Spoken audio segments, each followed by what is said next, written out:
Près de 170 coureurs en compétition, 33 nations représentées, les meilleurs espoirs du cyclisme international. Sur place, nous allons retrouver tout de suite Cathy Collin. Bonjour Cathy.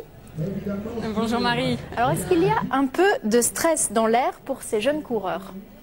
Eh bien, ça commence à monter, oui, parce que vous voyez derrière moi, les équipes se succèdent pour signer les feuilles de départ. Et il faut savoir que pour beaucoup de ces jeunes coureurs, c'est la première fois qu'ils courent dans la cour des grands. Et je suis avec Jean-François Pécheux, le directeur de la course. Bonjour monsieur. Bonjour. Vous êtes aussi un des responsables du Tour de France. Est-ce que là, on va voir les stars de demain courir? Oui, c'est le but qui a été fait par l'Union cycliste internationale, de rassembler les meilleurs coureurs dans des équipes nationales pour essayer de trouver les champions de demain. Et le dernier exemple, c'est Romain Sicard qui a remporté l'an dernier le Tour de l'Avenir, une épreuve qui appartient donc à la Coupe des Nations et qui a été champion du monde et qui aujourd'hui est professionnel et fait partie des meilleurs espoirs français. Alors 168 coureurs, 33 nations représentées, c'est un grand succès pour cette édition cette année? Oui, c'est un très beau succès puisque on a pratiquement toutes les grosses nations du cyclisme dans tous les continents, puisqu'on a les États-Unis, le Canada, pour l'Afrique on a l'Afrique du Sud.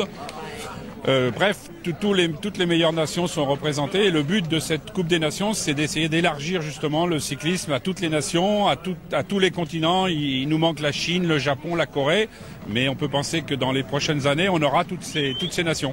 Et alors là, ce tour aujourd'hui, c'est une des épreuves de la Coupe des Nations qui donne des places supplémentaires pour le championnat du monde. À quoi sert ce système de compétition multiple?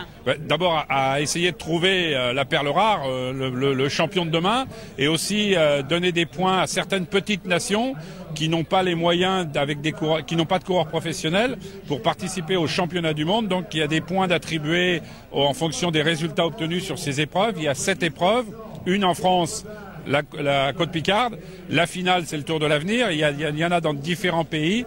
Et le but, c'est pour les nations de marquer le maximum de points pour avoir le maximum de coureurs au championnat du monde. La Côte Picarde, c'est difficile? Oui, c'est difficile. Il y a tout. Il y a du vent au départ. C'est plat avec du vent. On est en bordure de mer.